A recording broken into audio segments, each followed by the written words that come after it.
안녕하세요. 로그인벨지움 관객과에 대하여 오신 여러분 환영합니다. 저는 진행을 맡은 영화 전문 기자 이현선입니다. 만나서 반갑습니다. 저 이제 얼굴이 익숙한 분들이 생기려고 하는데 저 로그인벨지움과 이번에 인연이 깊네요. 아주 기쁜 마음으로 오늘 참석을 했고요. 오늘은 저만 감독님께 질문 드리고 얘기 나누는 것이 아니고 특별한 게스트 한 분이 더 오십니다. 이미 지금 화면에 떠 있죠. 유태화 감독님과 새소년 황소연님 모시겠습니다. 박수 부탁드립니다.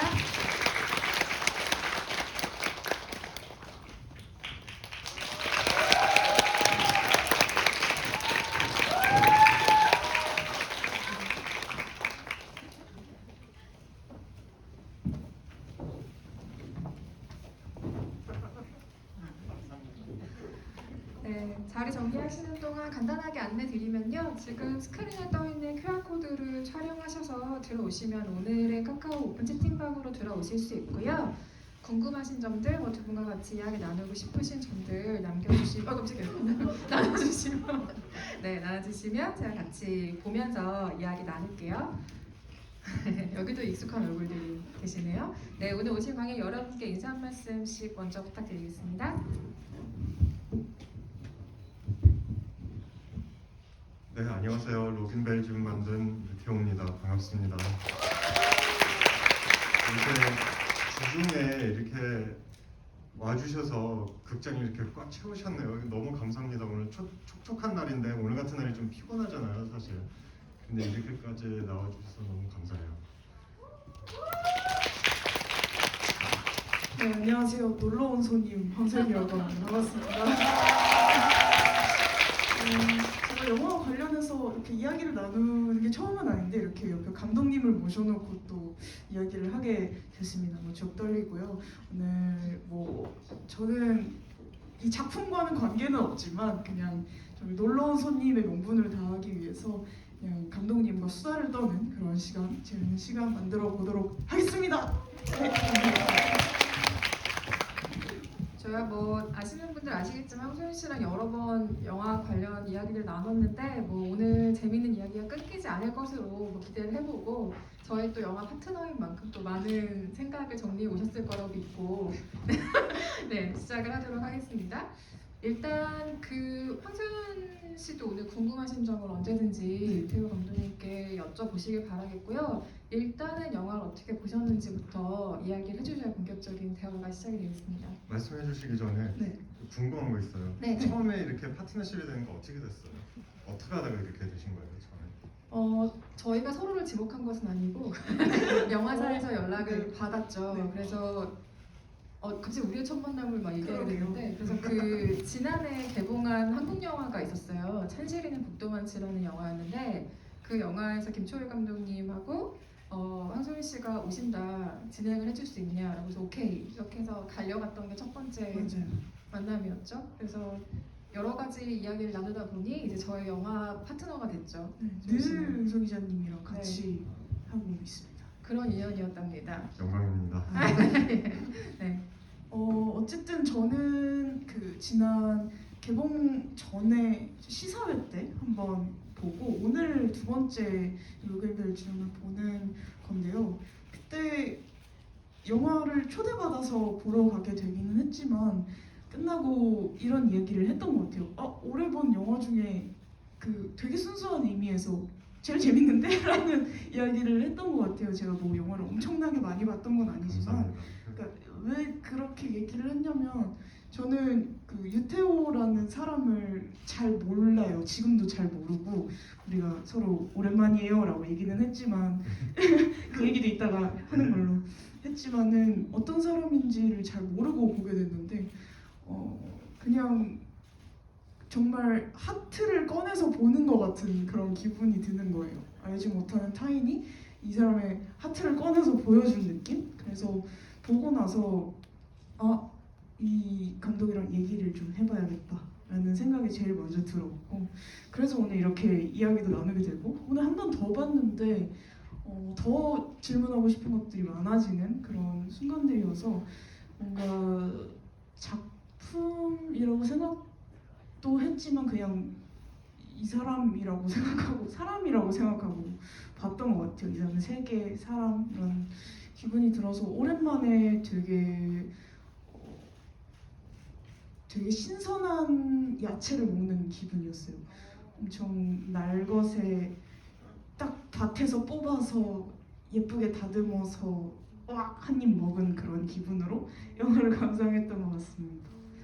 아까 사람을 보는 것 같은 기분이었다는 표현을 썼잖아요. 네. 저도 로그인 벨지움에 비슷한 이야기를 썼고 그 이야기를 감독님께도 드렸는데 네. 저도 표현이 좀 이상하지만 이게 어떤 의미의 체험 전시 같다라는 얘기를 했었어요. 네. 유태우라는 사람에 대한 체험 전시 네. 같다. 그래서 그걸 시청각적으로 네. 그리고 공감각적으로 이해하는 어떤 전시를 보는 기분으로 아직도 저도 유태우라는 사람을 모르지만 네. 그 영원히 알 수 없겠지만 그래도 일부의 무언가를 정말 생생하게 본 것 같은 느낌이 있었다라는 생각이 저도 들었어요. 그래서 굉장히 정확하게 우리가 이 영화에 접근을 한 셈이 아닌가 그렇게 느꼈다면 라는 생각이 들고 이 영화는 지난해 경험한 고립을 자신의 방식으로 풀어낸 작품이잖아요. 근데 지난해 올해 각기 지금 모두가 다른 방식의 고립들을 경험하고 그걸 풀어내는 또 각자의 방식들이 있을 텐데 황소연 씨는 자기 안에서 그 시간들이 어떻게 지금 정리되고 있는 과정인 것 같아요. 이렇게 영화로 만드는 사람이 있는가 하면 또 각자의 방식이 있을 텐데 우선은 되게 그러니까 형식은 다르지만 어쨌든 영화라는 작품으로서 이것들을 표현해내셨고 저 같은 경우에는 그냥 마음 안에서 일어나는 일들이었던 것 같아요. 그래서 더 재밌었던 게 그냥 그 고립들을 꺼내어서 보여주는데 아까 영화 보다가 옆을 봤었거든요. 사람들이 다 이제 화면을 보고 있어요. 그냥 누군가가 나의 고립, 나의 고민, 나를 들여다본다면 이런 느낌일까? 라고 생각할 정도로 되게 뭔가 이상하기도 했거든요. 사람들이 이걸 보고 있는다라는 것 자체가. 저도 마찬가지로 어떤 고립을 경험하면서 나는 누구인지에 대한 물음들을 제일 먼저 했던 것 같아요. 아무래도 뭐 군중 속에서 혼자 있을 때도 많지만 거기서 고립을 느낄 때도 많지만 정말 고립되었을 때 나를 만나게 되는 거잖아요. 근데 저는 영화를 보면서 외람된 이야기지만 되게 그 고민들이 행복하게 느껴졌어요. 저는 오히려 나를 만난다라는 게 그리고 외로워진다라는 것이 어떤 고통 속에 존재하는 것이 아니라 그냥 뭔가 필요한 시간들이고 서울에서의 모습들도 나오잖아요. 되게 바쁘게 일하시는 모습에서 또 우리가 일할 때 느끼는 행복감도 분명 있지만 고립되었을 때 자신을 만나는 과정이 저는 이 영화를 통해서 되게 흥미롭게 느껴졌었거든요. 그래서 저는 묻고 싶었던 것이 이제는 이게 과거가 되었잖아요. 그러니까 이 화면도 결국엔 과거잖아요. 과거를 우리가 바라보고 있는 건데 시점이 많이 지난 상황에서 태호 씨가 보기에 감독님이 보기에 이 고립이 이제는 어떻게 느껴지는지 현지 시점에서 그럼 좋았어요. 그거를 좋았어요. 여쭤보고 싶었어요. 왜냐면 저도 그 고립을 지나오면서 계속해서 새로운 사람이 되고 새로운 풀들이 자라나고 또 그거 잘라서 맛있게 먹고 약간 그렇다고 생각을 하는데 쉽게 얘기하면 그냥 그때는 힘들었지만 네. 지금 그냥 고마운 네. 시간이었었던 것 같아요. 네. 그랬었으니까 이런 영화가 나왔으니까요. 네. 근데 그게 다른 관점으로 봤을 때는 네. 이제 과거지만 뭐 결국엔 코로나도 한번 걸렸다가 병원에 네. 들어갔다가 네. 나왔고 네. 했는데 그래도 내 거를 한번 이렇게 만들어서 용기를 내서 세상에다가 내보냈다라는 네. 그런 기록을 남겼다라는 거를 잘했구나라는 생각이 들어요. 네. 이제 반응이 좋으니까 반응이 안 좋았었다면 잘하는 일이었었는지 저도 잘 모르겠지만 네 그래도 고맙게도 반응을 너무 많은 분들이 잘 해주시니까 네. 그 어떤 용기에 대한 화답이 그만큼 돌아와서 그만큼 만족감이 있다라는 건가요? 네, 뭐 어느 정도 이제 연기에 관한 화답을 말씀하시니 저는 그게 저의 정체성과 관련돼 있는 네. 질문이거든요. 네. 근데 그런 면에서도 좀 옛날하고는 좀 많이 변화를 느껴져요. 네. 그때 생각했었던 저하고 지금 제가 저를 생각하는 저하고 네. 또 다르니까. 뭐 저는 특별히 제 정체성에 관한 얘기를 하자면 하나로 이렇게 정해놓은 게 네. 제가 스스로 틀렸다고 이제 생각해요. 네. 어렸을 때. 왜냐하면 뭔가 어디 속하거나 뭔가 이렇게 되고 싶은 그런 마음은 항상 있잖아요. 네. 그리고 그건 안 외로우려고. 근데 지금은 우리나라의 뭐 은어 표현도 있고 나중에 그게 이제 외국말보다는 줄임말을 많이 쓰다가 네. 그게 나중에 우리가 알게 되는 우리의 감수성이고 처음에는 웃자고 하는 얘기들인데 나중에 그게 표준화가 돼버리는 그런 네. 경우가 있잖아요. 바로 그게 정체성이거든요. 네. 그러니까 우리나라 언어를 좀 공부하면서 네. 국어 공부까지는 아니지만 연기 스피치 레슨을 받으면서 네. 저에 대해서 최근에 그런 생각하게 되더라고요. 네. 그러니까 제가 먼저고 네. 그리고 아이가 먼저고 네. 그리고 나서 우리가 돼버리는 거 아니고 나는 어떤 관계성 안에서 이런 사람이다라는 게 느껴지는 것 같아요. 그래서 누구랑 있을 때 딱 지금 이 순간 누구랑 있는 게 이게 맞는 거라는 생각이 들어요. 좀 저도 굉장히 네. 동감하는 부분인 것 같아요. 그래서 두 번째로 질문하려고 했던 부분이 자연스럽게 해소가 되는데 어떤 걸 여쭤보려고 했었냐면, 그러니까 보통은 이제 과거에 과거에 지나버린 자기를 보여주는 게 사실 되게 부끄러울 수도 있거든요. 왜냐면 사람은 계속 변하고 그 과거의 자신을 기록으로 남겨버린다라는 것이 사실 되게 용기가 필요한 일이라고 생각을 해요. 근데 애초에 그 정체성 자체를 규정하지 않고 그때의 나도 인정을 하고 현재의 나 그리고 미래의 나까지도 자유롭게 그것도 나야라고 인정을 하고 이미 마음가짐이 그렇다면은 이렇게 평생 남는 어떤 그 고립의 순간들, 과거의 생각들도 그냥 다 인정을 하고 뭔가 예쁜 시간들이라고 생각을 하신다라는 건 거죠. 네, 뭐 늘 예쁜 시간까지는 아니었었지만 네. 그래도 그런 과정들이 저를 지금의 나를 만들어줬으니까 고마운 과정들이죠. 네. 그리고 나는 지금이다 하는 이유가 네. 그게 그 대답 제가 내린 대답이에요. 저한테 스스로 내 정체성을 찾아갔을 때 나는 지금이다라는 게 네. 제일 중요한 것 같아요. 그러면 그때 이 영화 안에서의 유태오의 시점에서 가장 중요하게 생각했던 것들이 지금의 유태오는 많이 달라진 편인가요? 조금 변했죠. 어떤 부분이?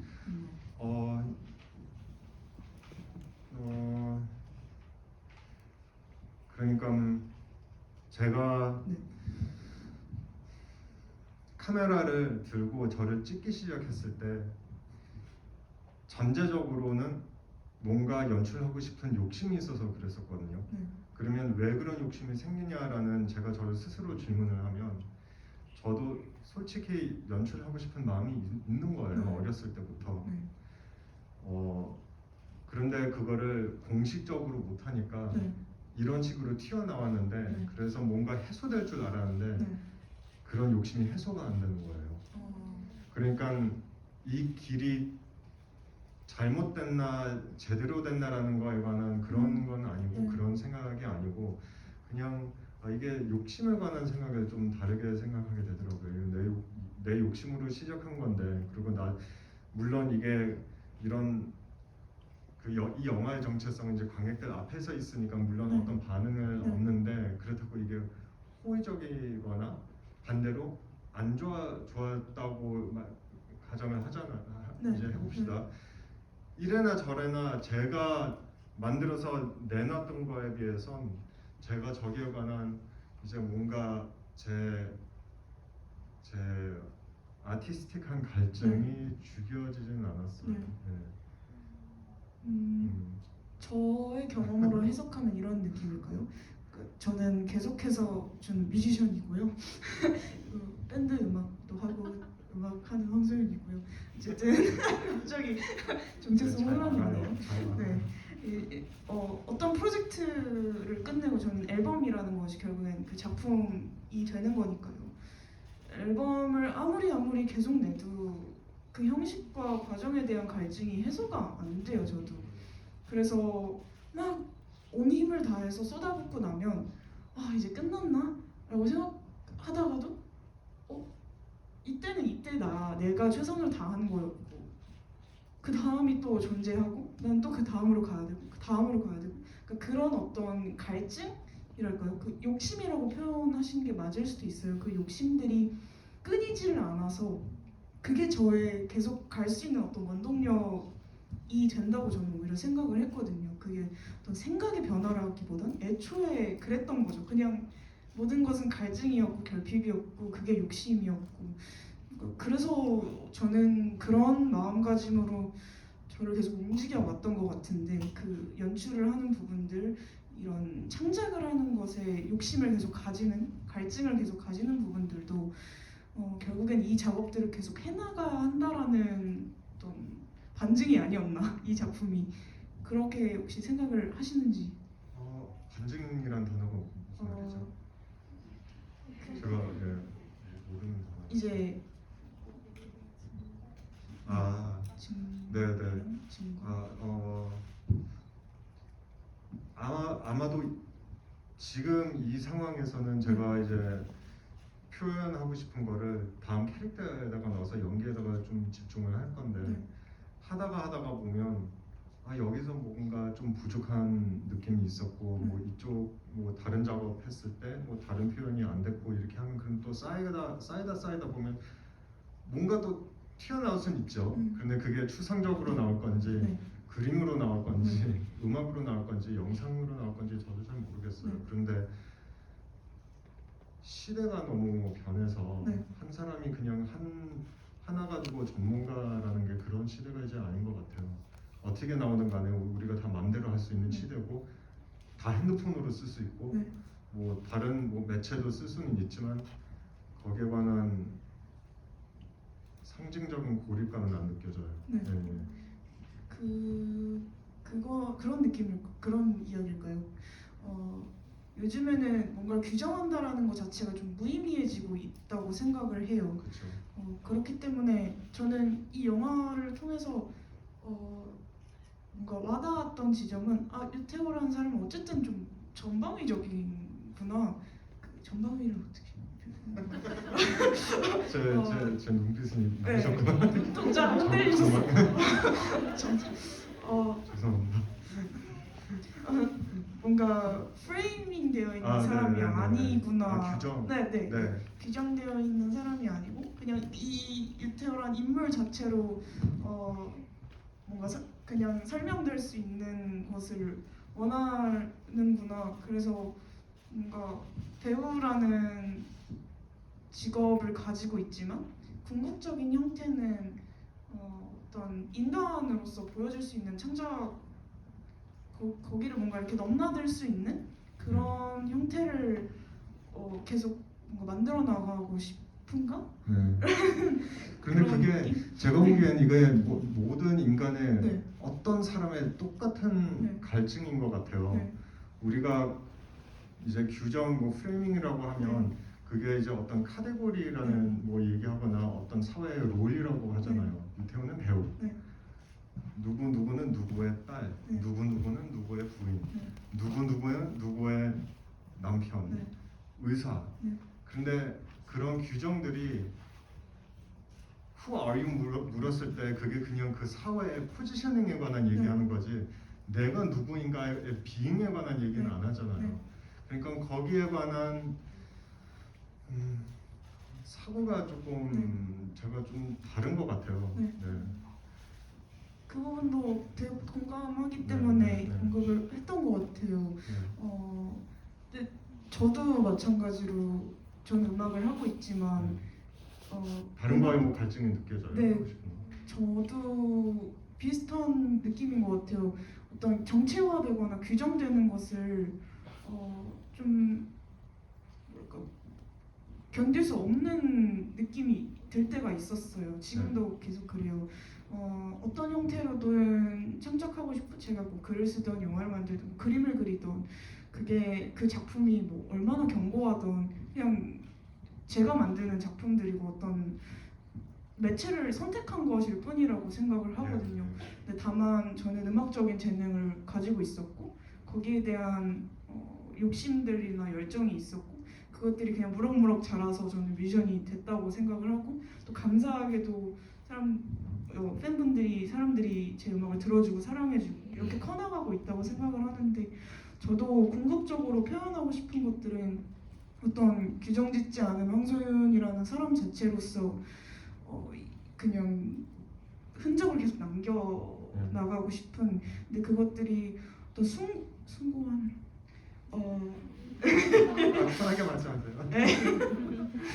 뭔가 위대한 것이 네네. 아니더라도 네. 그냥 현재의 저가 계속 발도장을 찍어 나가는 네. 그런 행위에 대한 네. 즐거움 네. 그런 게 저의 어떤 사는 것의 큰 행복이라고 네.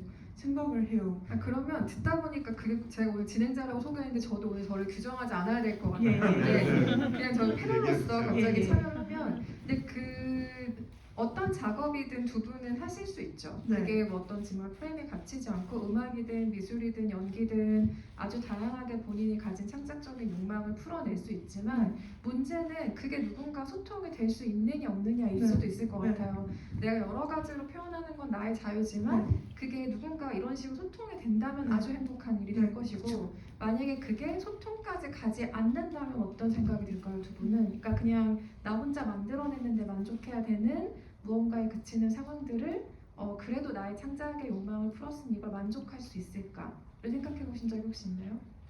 생각해 본 적이 없는데 본능적인 반응을 제가 지금 느끼는 대로 말을 하자면 사실 반응이 좋아서 어느 정도 행복하고 해소가 되는 건 있지만 그렇다고 예술적인 외로움은 없어지는 건 아니거든요. 그러니까 만약에 반응이 안 좋았었다면 그것도 굿이고 좋아서 그것도 굿이에요. 반응이 좋은 보너스 같은 거군요. 네, 보너스 같은 거죠. 그런데 거기에 관한 제가 세계관을 보고 있는 느끼는 자극성이 변하지는 않으니까요. 표현할 건 어쩔 수 없이 할 수 없이 표현해야 되니까 안 그러면 내가 답답해 터지니까 그런 느낌인 것 같아요. 그래서 너무 고맙죠. 그래서 이렇게 많이 와주셔서 반응이라는 것도 결국엔 무엇과 무엇이 만나서 생기는 것이잖아요. 그 반응 이전에 뭔가를 창작했을 때 그것을 표현해내야만 그러니까 세상에 그냥 툭 놔둬야만 하는 건 어쩔 수 없는 것 같아요. 그냥 관심을 필요로 하는 어떤 인간의 사람들의 저희만일 수도 있지만 본능적인 것이라고도 생각이 들고 저는 제가 어떤 걸 만들던 다 꺼내서 보여주고 싶은 것 같아요. 말씀하신 대로 그 반응이라는 것이 좋게 돌아올 수도 있는 것이고 무관심으로 돌아올 수도 있는 것이고 누군가에게 엄청나게 부정적인 형태로 돌아올 수도 있다고 생각하는데 그것은 뭐 말씀하신 대로 좋으면 땡큐고 안 좋으면 뭐 어쩔 수 없는 거고 그렇지만 그것이 저의 어떤 원동력에 방해를 받을 정도는 아니고 그 예술적인 행위에 대해서 방해받는 것도 아니지만 그냥 이것들을 만들어냈을 때 어찌됐든 보여주어야 하는 것 같아요. 이유에는 몇 가지가 있는 것 같은데 너무 사랑해서인 것 같기도 하고 내 것을 보여주고 싶은 열망이라는 건 공격하는 행위는 아니잖아요. 누군가를 어찌됐든 이 세상에 꺼내서 보여주고 싶은 사람들을 사랑하고 있기 때문에라고도 생각이 들고 그냥 뭔가 서로 나누고 싶은 마음이 저는 제일 크다고 생각도 들어요. 저도 계속 고민을 해왔거든요. 나는 도대체 이걸 왜 만들어서 온 세상 사람들 제발 이걸 봐. 쩔지? 왜 이러고 있을까? 이게 뭐라고 나는 계속 이러고 있을까라는 생각을 막 하는데 결국에는 내가 여러분들을 너무 사랑하고 내가 만든 이게 고통스러운 작업이었던 정말 예쁜 무엇인가던 그냥 나를 봐줘 같이 듣자 보자 약간 이런 경험이 주는 희열 그런 것들인 것 같다는 생각을 해요. 중요한 지점인 것 같아요. 네. 그러니까 이런 창작물을 내놓는 게 얘기한 것처럼 진짜 뭐 누굴 공격하고 때리려고 만드는 네. 게 아니고 나는 이런 생각을 가지고 있어. 네. 만약에 같은 생각을 가지고 있다면 반응해 줄래? 네. 이걸 가지고 같이 대화를 해볼까? 네. 라는 제스처잖아요. 네. 일종의 창작이라는 거는. 그래서 그 작업들대로 자신의 방식대로 네. 자기가 지금 가장 중요하다고 혹은 잘할 수 있다고 믿는 무언가대로 표현하고 계신 것 뿐이겠죠. 네. 음악이든 연기든. 네. 근데 여기서 그 차이밍양 감독의 문구가 나오잖아요. 가장 외로울 때 자기 자신이 된다라고 하는 거 창작을 하지 않는 사람들한테는 그 외로움 결핍이 굉장히 멋있는 단어처럼 들리거든요. 아 역시 그런 게 있어야 예술이 되는구나. 외로움, 결핍 뭐 이런 거, 상실감. 근데 그게 좋은 동력이 되기도 하지만 저는 그게 진짜 자기 자신을 보게 하는 무언가가 될 거라고는 생각해 본 적이 없어요. 차이밍양 감독이 그 얘기를 듣기 전에는. 그래서 황소연 씨에게도 그 정말 외로울 때 자기 자신이 된다라는 이 로그인 벨지움을 여는 그 문장이 공감이 되는지도 궁금하고 유태호 감독님은 그 문장이 자기 마음속에 되게 깊숙이 남아 있었던 이유가 지금 생각하면 무엇인 것 같은지에 대한 이야기를 한번 해볼까요?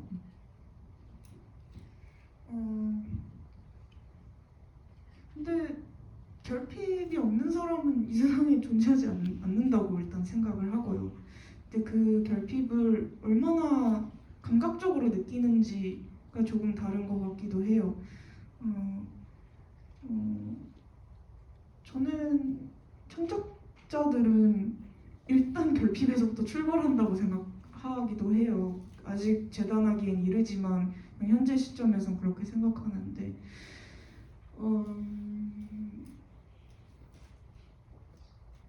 그 외로움이라는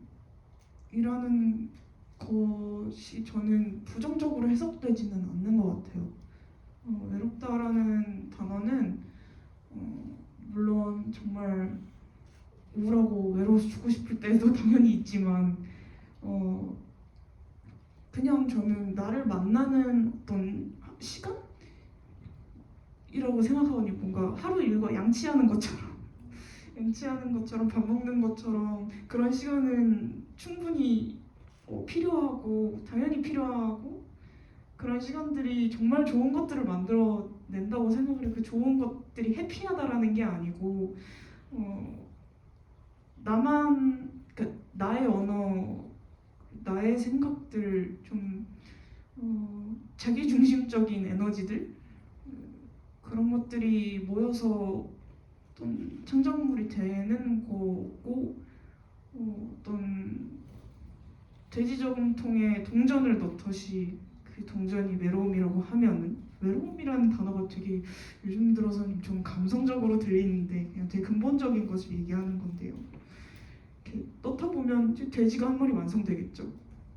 그걸 이제 사람들한테 나의 돼지 아파 이러고 이제 다시 여기 밑에 까서 동전 수수수 떨어지고 그런 것들의 반복이지 않을까요? 그게 막 옛날에 엄청 레전더리한 편영가 쓱쓱 지나가. 뭐 진짜 분들은 엄청 고된 인생을 또 사셨지만 굳이 그렇게까지 막 그러지 뭐 페인풀하지 않더라도 조금씩 자기의 결핍과 외로움들을 이렇게 딱 모으면 모두가 다 여러분들만의 돼지를 만들 수 있지 않나라는 그런 생각을 가지고 있습니다. 예전에 제가 비슷하게 들었던 다른 감독님의 표현은 항아리였어요. 그러니까 항아리에 좀 더 고급스럽네요. 물을 채우는데 이게 물이 가득 차서 넘칠 것 같으면 이 항아리를 보여주는 거고 다음 항아리로 자기를 옮겨간다는 얘기를 하신 적이 있는데 창작하는 사람들한테는 그 지점이라는 게 있나 봐요. 그러니까 여기서 더 하면 넘칠 것 같은 어떤 것, 여기서 딱 완성될 것 같은 무언가. 근데 이게 전체적인 인생에서의 완성이라기보다 그 시점의 완성이겠죠. 그래서 얘기한 것처럼 유태호 감독님은 아까 제가 질문 드렸던 답을 어떻게 주시겠어요? 왜 그 문장이 오래 마음에 남아 있었을까요? 사실 제가 고립되기 전부터 거의 매해마다 뭐 전해는 어디 갔다 왔지? 그 러시아 뭐 갔다 왔었고 베트남에도 갔다 왔었고 태국도 갔다 왔었고 인도네시아 갔다가 뭐 샹하이도 갔고, 그러니까 항상 새로운 환경에서 항상 혼자 가서 그냥 맨몸으로 부딪혀야 됐었어요. 그러니까 항상 고립된 상황들이 왔었는데 제 인생에서 늘 그런 외로움이 항상 같이 이렇게 존재하면서 제가 살았었거든요. 그래서 요번에 하필 이런 코로나가 터졌으니까 제가 그거를 조금 더 부각되면서 좀 더 집중이 되면서 느꼈는데, 그런데 처음으로 사회 안에서 다른 분들이 제가 겪었었던 것을 조금 공감할 수 있을지 않으려나라는 생각을 했어요. 네. 그래서 오래전부터 짜밍양 감독님의 영화들을 좋아했는데, 감독님도 그런 출신이거든요. 그 뭐 말라이시아 출신인가 해서 다른 나라 통해서 이제 대만 사람이 돼버렸는데, 거기에 관한 문화적인 고립감들 가지고 계셔서 그런 외로움에 관한 얘기를 항상 하시는데, 저한테는 이제 제가 지금 결말을 아까 대답했었듯이 사실은 옛날에는 그게 서양적인 사고인데, 나는 나 먼저고 혼자서 먼저고 관계성 안에 들어가면 내가 나를 어필하는 거지, 관계 안에 들어가서 비치는 대로 내가 나라는 거를 그 이후에 시작했기 때문에 솔직히 이거 뭐라고 해야 될까? 이거 철학적인 말인데 어려운데 쉽게 그러니까 쉽게 말하자면 아주 쉽게 말하자면 스티브 잡스가 그런 얘기를 하거든요.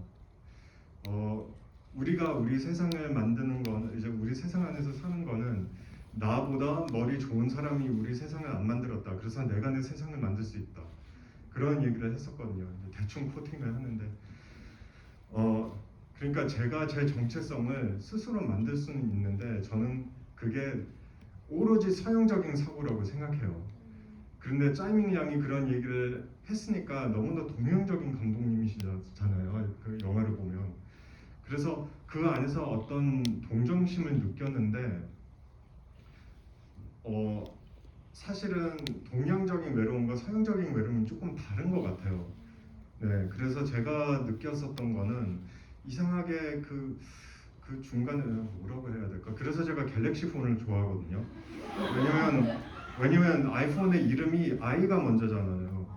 그런데 애플이라는 회사도 살짝 서양 사고에서 나오는 그런 유혹에 관한 얘기고, 그런데 삼성은 별 세계, 갤럭시는 우주다라는 말이잖아요. 그런데 저는 그렇게 생각하거든요. 이게 어떻게 보면 불교적인 생각일지도 모르겠지만, 외로움은 존재하지만 그게 다 똑같이 느껴진다라는 생각을 하면서 그 안에서 제가 동질감을 느끼는데, 그게 제가 저의 동양적인 모습을 찾았다라고 할까? 예. 그러니까 이해가 되시는지 잘 모르겠고, 너무 동양 추상한, 사람도 구분 아닙니까? 너무 부정짓지 추상적으로 말자는 이거를 하는 것입니다. 농담이고요. 네. 어쨌든 간에 이제 이거 그 감독님에 관한 이제 얘기를 제가 이렇게 썼는데, 너무나 적합하게 영화에 맞고, 그리고 보는 사람 입장에서는 이런 영화에 관한 내용이다라는 거를 준비시키는 거잖아요. 그런데 물론 제가 이 팬데믹 시절을 관객들이 제가 느끼는 거를 위해서 제가 이 팬데믹을 매체로 쓴 스토리의 콘텍스트지, 제가 늘 경험해 왔었던 과정이었었어요. 네. 그거를 제가 저녁 포장해서 얘기해드리고 싶었었는데 길어지네요. 네. 아이폰이 이기적인 것. 갑자기 애플과 이기적인 것이라는 말은 아니지만 애플과 아이폰에 대한 예, 저의 예. 입장이 오늘로서 바뀔 것 같은 그래요. 생각이 지금 좀 들긴 그냥 하는데. 정체성, 이제 서양 쪽에서는 나는 먼저고, 동양적인 그런 사고에서는 우리가 먼저잖아요. 그래서 눈치라는 그런 단어도 있고, 보면서 뭘 먹으러 갈까 이렇게 세 명인데 이제 두 명 먹으러 가면 네, 그거 먹읍시다 이렇게 하게 되잖아요. 네. 근데 그 동양적인 관점에 대한 얘기를 듣다 네. 보니까 고레에다 히로카즈 감독이 한 얘기가 생각이 났어요. 그러니까 고레에다 히로카즈 감독은 항상 누군가가 떠난 이후에 남겨진 사람들의 이야기를 주로 그리는데, 그래서 그 영화에서는 항상 여기에는 없지만 누군가의 존재를 계속 생각하게 하는, 말하자면 동양적인 관점인 거죠. 근데 그 질문을 서양 기자들은 너무 많이 받은 거예요. 당신은 왜 항상 누군가 떠나간 뒤 영화를 만듭니까? 왜 항상 다른 사람의 존재를 느끼게 한 영화를 만듭니까? 라고 했을 때 고레에다 히로카즈 감독이 이렇게 대답을 했습니다. 그러니까 서양적인 관점과 동양적인 관점이 달라서이지 않을까요? 그러니까 항상 나 외의 존재들을 곁에 두고 생각해야 하기 때문이 아닐까요? 라는 답을 내놓은 적이 있는데, 비슷한 생각과 연결되는 것 같아서 드린 말씀이고요. 채팅방에 질문이 오늘 굉장히 많이 올라와 있어서 이 질문들도 같이 좀 이야기를 해보려는데, 굉장히 재밌는 질문이 있습니다. 유태호 감독님, 영화에 한 번쯤 넣어보고 싶은 새소년의 음악이 있나요? 제가 조금 더 노래를 구체적으로 들어서 영감 받을 수 있는 스토리가 있으면 뭐 그런, 왜 아니겠어요? 그냥 다 할 수 있죠. 오픈돼요. 허락만 해주신다면 너무나 이렇게 쓰고 싶죠. 저는. 음악에 대한 얘기가 나왔으니까 관련해서 질문 드리고 싶은 게 있는데, 이 처음에 영화를 봤을 때 스코어로 사용하신 것들이 이를테면 쿠엔틴 타란티노가 자기가 너무 사랑하는 음악들로 스코어를 구성하듯이 평소에 굉장히 사랑하는 음악들을 모은 것이겠다고 되게 막연히 추측을 했는데, 영화를 계속 보고 다시 생각해 보다 보니까 이게 혹시 락다운 때 주로 들었던 음악들일까? 이런 궁금증이 갑자기 맞아요. 들더라고요. 예, 맞아요. 그때 좀 많이 들었어요. 이제 락다운 때 들었었던 플레이리스트였었어요. 이렇게 한 사람의 그 취향을 음악으로 보여주는 방식은 어때요? 영화를 볼 때 그게 어떻게 느껴져요?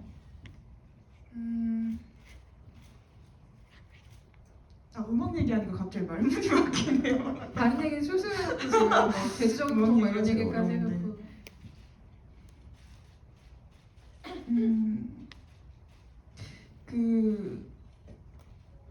저는 보통은 음악이 없는 영화를 좋아하는 편인데, 이 영화는 음악이 있어서 좀 완성될 수 있었던 것 같은 느낌이 있어요.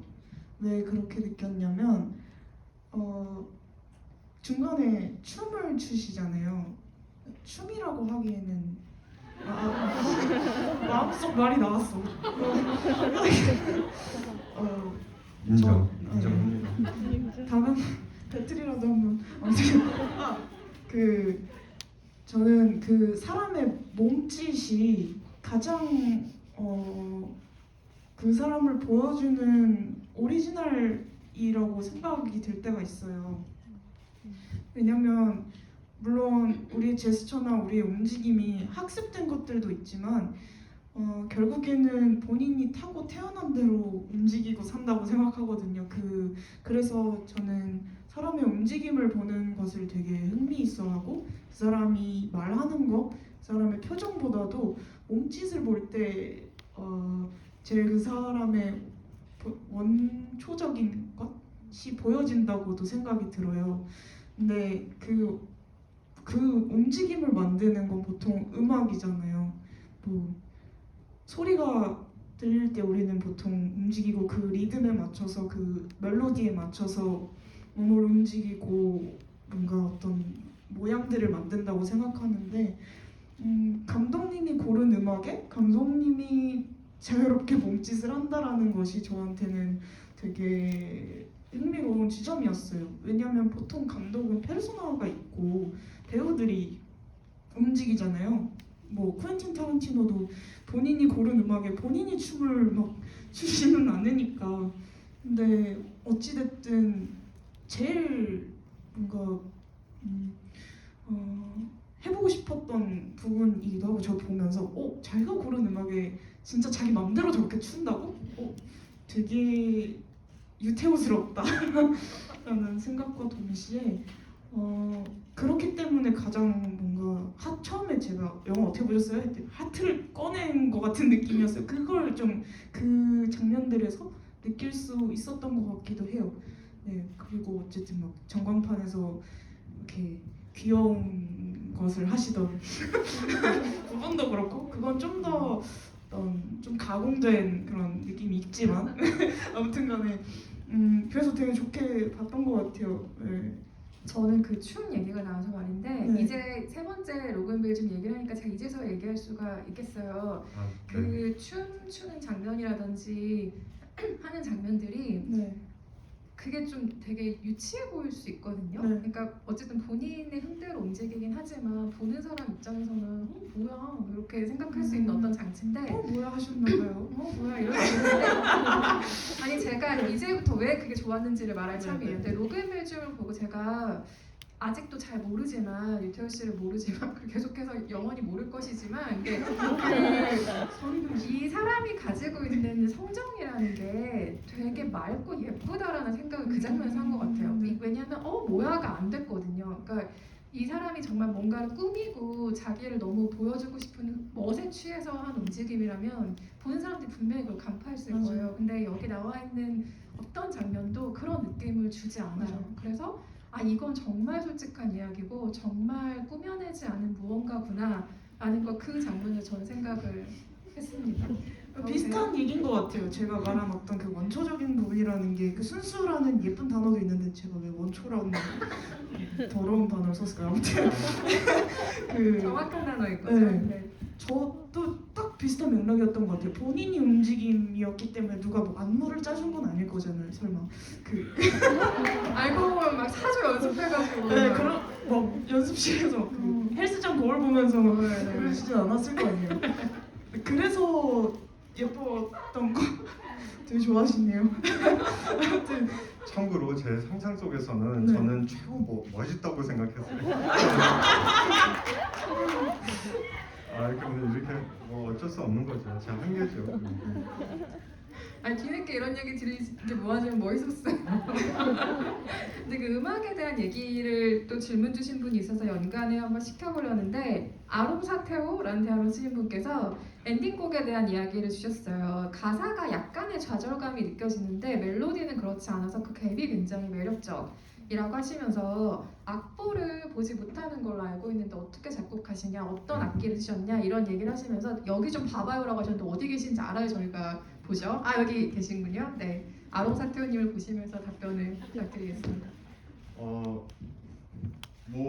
음악 특별히 공부해보지도 않았고 옛날에 해보려고 했는데 이제 어렸을 때 제가 기타 레슨을 받았을 때 기타 선생님이 이렇게 악보를 보고 이건 이거고 이렇게 쳐주는데 저는 읽는 척하고 치는 거를 괜히 흉내내고 외웠었거든요. 그러니까 그 정도로 제가 그거 안 들키려고 했었는데 어렸을 때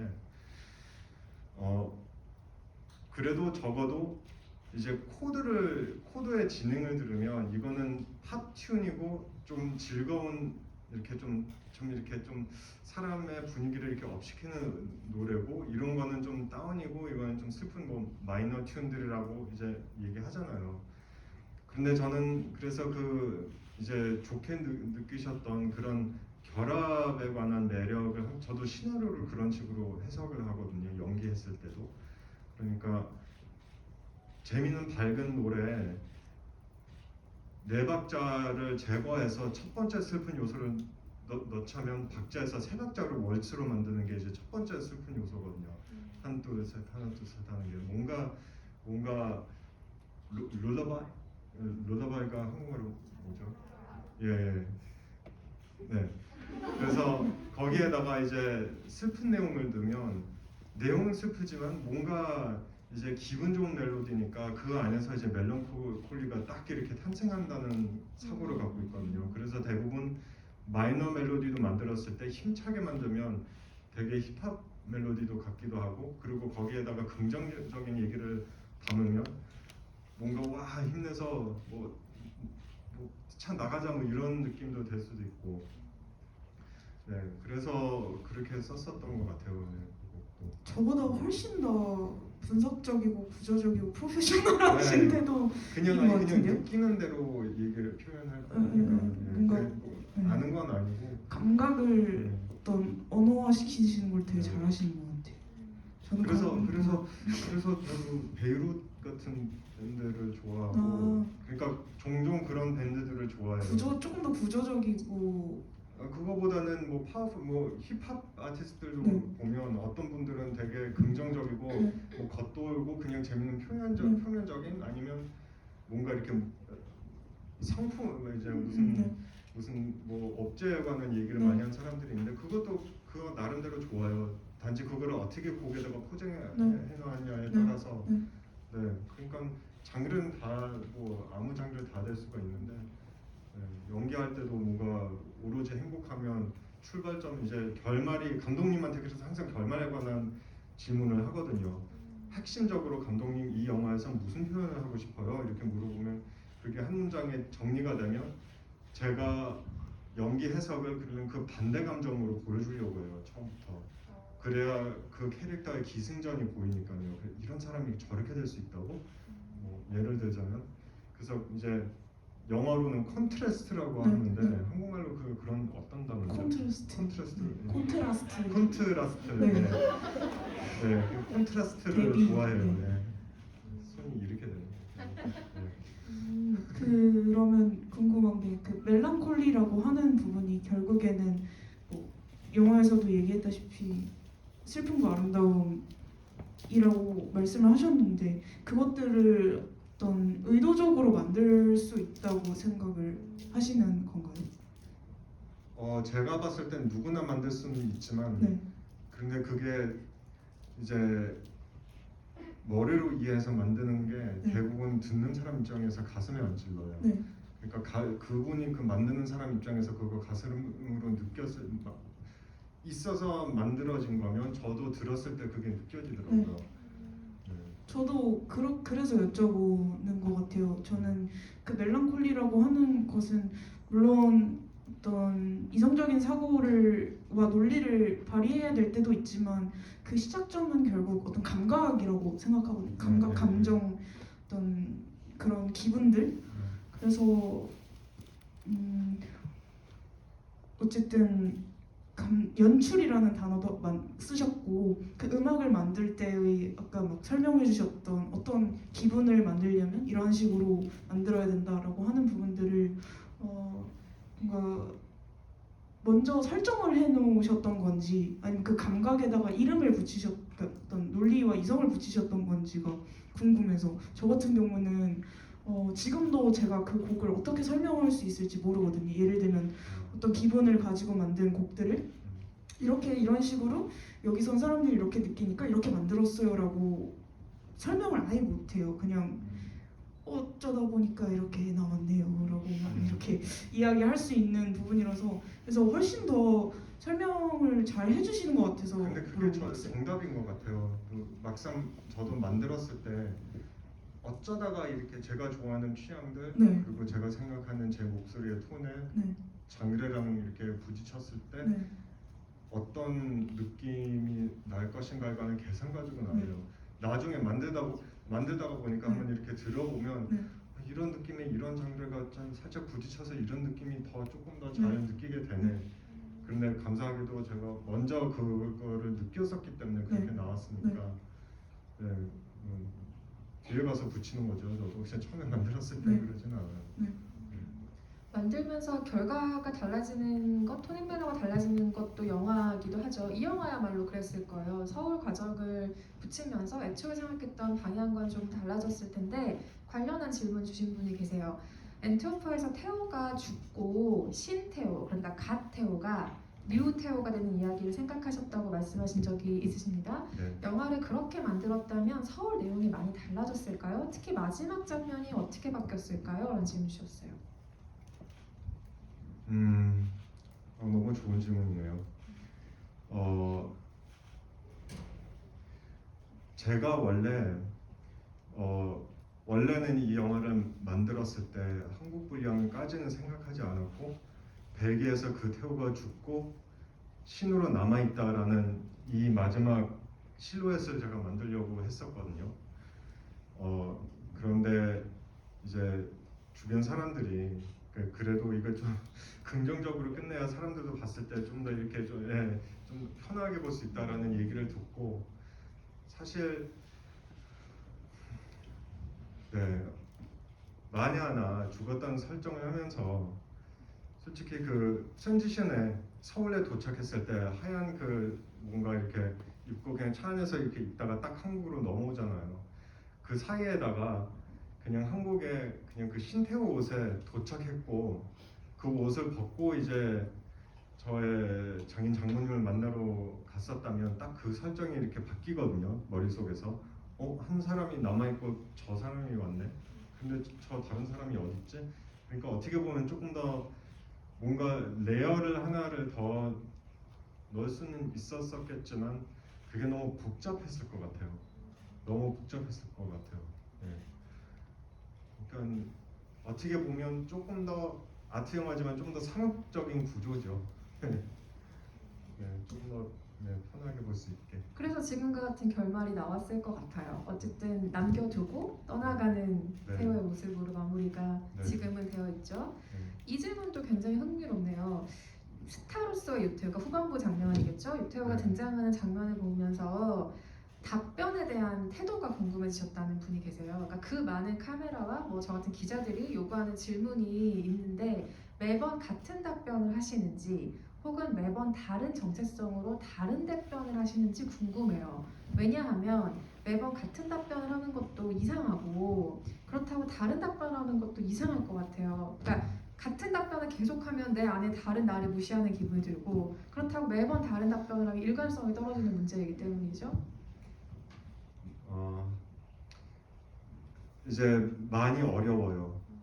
대답하기가. 왜냐면 이제 아까 제가 설명했었듯이 저는 과거에 산 사람이 아니고 미래에도 머릿속에서 이런 말을 하면 어떤 반응 이런 사람이 아니라서 비슷할 때도 있고 그때 질문이 왔을 때 제가 뭐 1시간 전에 하고 다른 사람이잖아요. 지난 모든 분들이 그러시잖아요.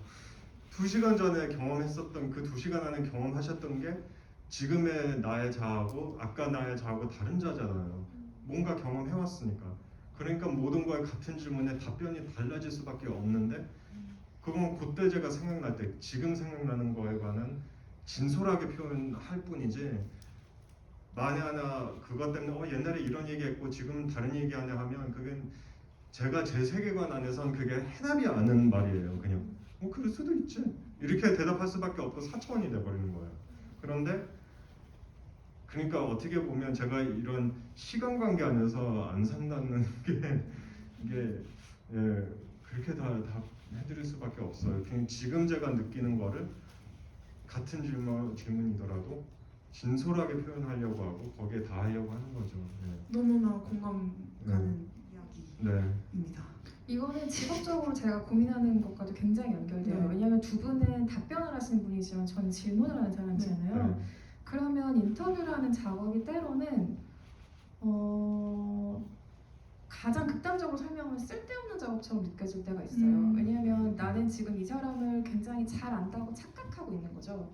그래서 방금 1시간 전에 만나고 온 유태호 씨 답변을 그대로 옮겨 적을 때 그 답변이 오차가 없고 오해가 되지 않고 이 사람이 말한 방향과 달라지지 않게 정리를 하지만 이건 그냥 1시간 전에 유태호일 뿐이지 나는 이 사람한테 털끝만큼도 가닿지 못했다는 굉장히 기이한 자괴감 같은 게 있어요. 그래서 인터뷰를 하는 작업은 즐겁고 그 사람을 알아가고 누군가에게 전달하는 과정이지만 계속 실패하는 과정이기도 하거든요. 내가 이 사람을 전혀 몰라, 알 수가 없어. 이걸 확인하는 작업이에요. 그래서 인터뷰를 진행하는 사람에게도 인터뷰란 건 굉장히 살아있는 생물 같아요. 그래서 인터뷰를 많이들 좋아하시겠지만 하는 사람도 진행하는 사람도 굉장히 어려운 작업이기도 해요. 저는 가끔씩 저도 마찬가지로 인터뷰가 만약에 하루에 3개가 있다고 하면 3개 다 다른 이야기를 할 때가 많아요. 그리고 오늘의 날씨와 기분과 어떤 모든 상황과 조도와 조명과 습도 예, 이런 거. 그런 적절한 예시를 제가 놓쳤네요. 아무튼 그런 것들이 저한테 되게 중요하게 작용을 하는 것 같아요. 근데 마찬가지로 그것들을 스스로가 계속 부정한다면 아까 말했던 4차원이 되어버리는 거라고 생각하는데요.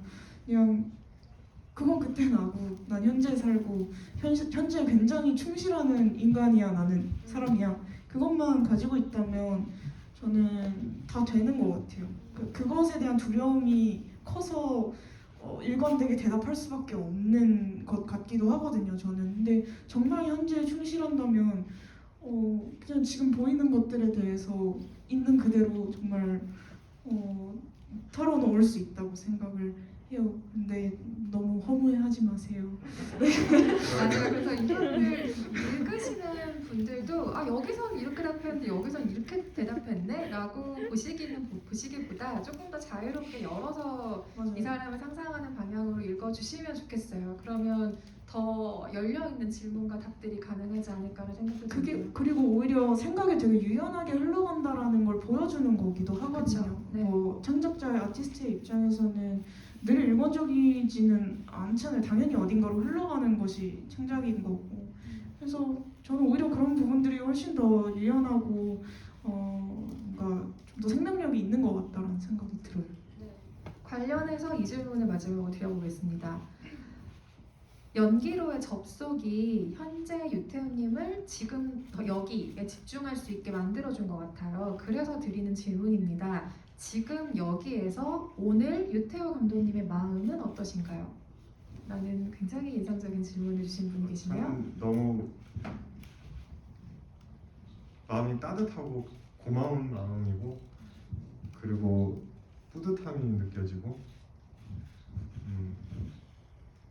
많이 와주셔서 너무 고맙고 그리고 이렇게 좀 말이 통하는 분들이랑 같이 이렇게 앉아서 얘기해서 너무 고맙고요. 네. 따뜻하네요. 황소연 씨의 지금 오늘은 어때요? 일단 좀 배가 고프고요.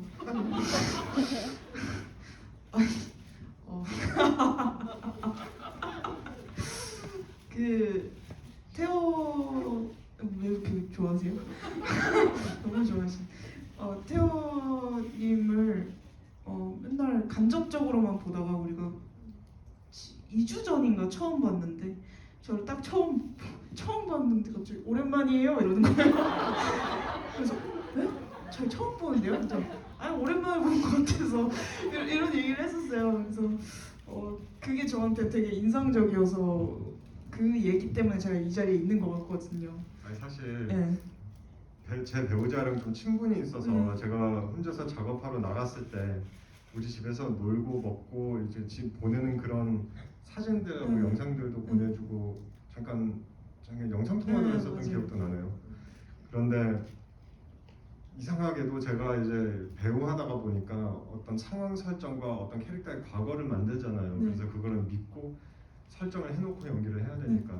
그런데 사생활에도 그래서 이거 직업병인데 어떨 땐 이거 진짜였는지 가짜 이제 제 상상이었는지 이렇게 헷갈릴 때가 있어요. 그래서 충분히 같이 먹고 놀았는데 우리 집에서 그런 기억들이 있는데 딱 만나서 그 얘기하고 나서 아차 네 그런 거야 그냥 오랜만에 만난 사람처럼 갔네 이렇게 얘기한 거죠. 이 얘기 들었다고 또 악용하시면 안 돼요. 저희 뭐 언제 같이 만났잖아요. 참. 지금 써먹으려고요. 오랜만이에요. 하면서 아무튼 그래서 저한테도 되게 따뜻한 기운이고요. 어쨌든 연말이기도 하고 저한테는 감독을 옆에 두고 이 작품에 물론 작품에 관한 얘기를 오늘 거의 안 했네요. 그냥 일단 인간 유태호와 수다 떠는 장면을 만천하에 공개하는 그런 느낌으로 아무튼 불러주셔서 되게 감사한다는 생각이 들었고 배가 고픕니다. 네. 황소연 씨의 줄인 배를 채우기 위해 슬슬 자리를 마무리해야 될 것 같은데 아니에요. 그럼 제가 뭐가 돼요? 아니 저희도 시간도 이미 뭐 마무리가 될 시간이기도 하고요. 네. 귀여운 질문인데 이 질문을 제가 드려본 적이 없는 것 같아서 오늘 한번 마지막으로 드려볼까요? 요새 유행하는 거기도 하잖아요. 태훈님 MBTI 궁금해요? 라는 질문 주신 분 계시네요. 저 MBTI 몰라요. 네. 한 번도 안 해보셨어요? 처음에 옛날에 나왔을 때 한 번은 했는데 바로 까먹었고 근데 뭐 EN이 들어갔었던 것 같아요. 근데 하고 나서 나중에 한 번 더 했는데 완전히 다른 거 나와서 저는 역시 그러니까 제가 이제 변하니까 거기에 관한 답변도 변하고 어렸을 때 학교 다니면서 독일에서 제가 1년 안에 IQ 테스트를 3번 했는데 80 몇 점에서 135점 사이에 왔다 갔다 하더라고요. 믿지 마세요. MBTI 모르신다고 하네요. 소윤 씨는 MBTI 뭐예요? MBTI가 세상을 망쳤습니다. 근데 아, 저는 16개로 구분한다. 근데 저는 늘상 같은 게 나와가지고 할 말이 별로 없고 좀 너무 TMI인 것 같은데 제가 왜 여기서 제 MBTI를 공개하고 있는지 모르겠지만 전 INTP입니다. 기자님은 아, 뭐예요? 저도요? 저 ESFJ. ESFJ? 네네. 뭐야? 나랑 진짜 안 맞네. 완전히 영혼의 단짝인 줄 알았는데 겹치는 어떡해. 게 하나도 없네. 네, 충격적이네요. 모르는 게 나을 뻔했어요. 네, 마지막 질문으로 이렇게 파국을 맞이하는 상황이 됐고 일단 오늘 그 로그 필지움에 대해서 지금 제가 서울독립영화제를 포함해서 세 번째 유태영 감독님과 함께하고 있는데 그때마다 다른 방식의 다양한 이야기들이 나오는 게 너무 즐겁게 느껴져요. 그래서 영화를 보면 볼수록 생각할수록 그리고 만나서 이야기를 나눌수록 이 영화가 저에게 던지고 있는 이야기들이 굉장히 무궁무진하다는 생각을 저도 하고 있고 여러 번 관람하신 관객 여러분들도 마찬가지 생각하고 계실 거라는 생각이 듭니다. 오늘 오신 관객 여러분께 끝인사 한 말씀씩 차례대로 해주시고 자리를 마무리할 텐데요. 홍소연 씨 먼저 해주실까요? 네. 아까 처음 딱 왔을 때 놀러온 손님입니다라고 했는데 어떻게 놀러온 손님의 본분을 다 했는지 잘 모르겠네요. 뭔가 네.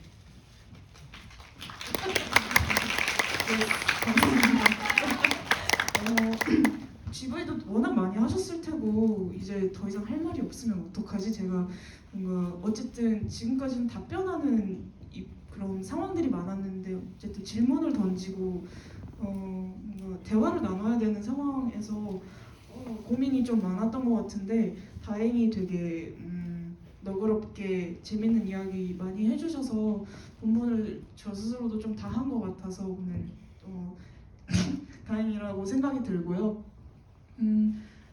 늘 이런 자리가 저한테는 되게 부담스럽기도 해요. 저는 무대에 서서 지금도 여기도 무대긴 하지만 노래를 하고 교감을 해야 되는 사람인데 이렇게 앉아서 이렇게 입만 이렇게 열고 닫고 한다라는 게 굉장히 부담스럽기도 한데 또 소통할 수 있는 귀한 자리인 것 같아요. 그래서 되게 부럽기도 하고 작품을 가지고 뭔가 관객분들이랑 직접 대화 나눌 수 있다는 게 부럽기도 하고 아무튼 감사합니다. 예. 재밌었어요. 본인이 얘기를 안 할 것 같으니까 얼마 전에 새소년의 조크라는 곡이 발매가 됐죠. 네, 집에 가시면서 한 번씩 들어주시길 바라겠고 네, 감사합니다. 유태영 감독님도 한마디 부탁드리겠습니다. 네, 일단은 뭐 일반적인 Q&A가 아니었었고 처음에는 GB도 무슨 말인지 몰라서 게스트피시이구나 제가 찾아봐야 됐었어요. 그러면 진짜 게스트로서 이렇게 두 분의 안방에 와서 같이 대화 나누듯이 이렇게 할 수 있었던 느낌이 너무 좋았어요. 너무 감사하고요. 그리고 너무 많은 팬 여러분들하고 관객 여러분들 이렇게 와주셔서 진짜 처음에 말했을 때처럼 좀 주중이고 피곤할 수는 있지만 이렇게 끝까지 이렇게 맞아요. 계시고 이렇게 우리의 얘기까지 이렇게 같이 듣고 좋은 기운을 나눠 주셔서 너무 감사하고요. 네, 이제 제가 말을 짧게 하겠습니다. 너무 수고하셨습니다. 이거 핸드폰 하나 가지고 지금 이거 1시간 동안 이렇게 팔 들고 있는데 좀 아프신 것 같아요. 네, 수고 많으셨고요. 감사합니다.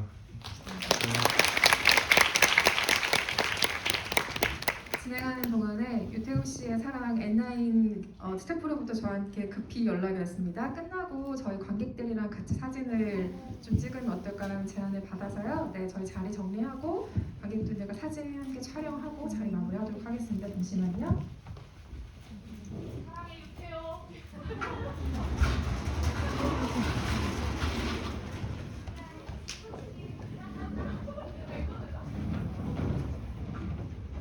너무 재밌어요. 열심히 만들어 오셨는데 막 진짜 창피하네요. 막 진짜 창피해 만들면서 이렇게 올려줘요. 한번 저보세요. 한번 보여드릴게요.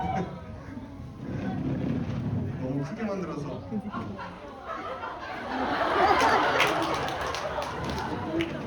아이고 수고하셨습니다.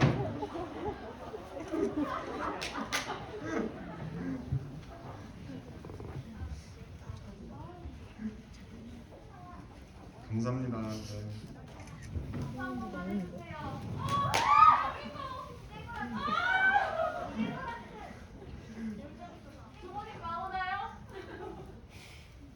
그-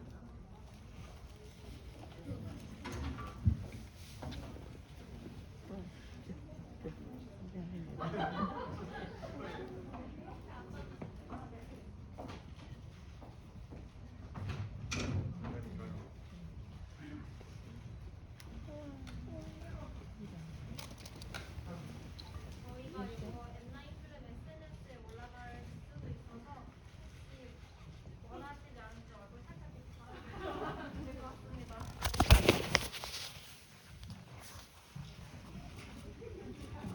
찍겠습니다. 다 같이 V나 하트 한 번씩 보여주세요. 네, 찍겠습니다. 하나, 둘, 셋.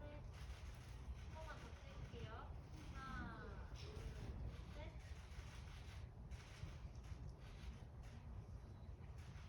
감사합니다.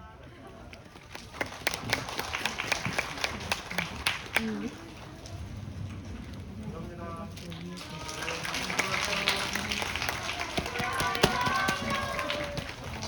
소유 사랑해.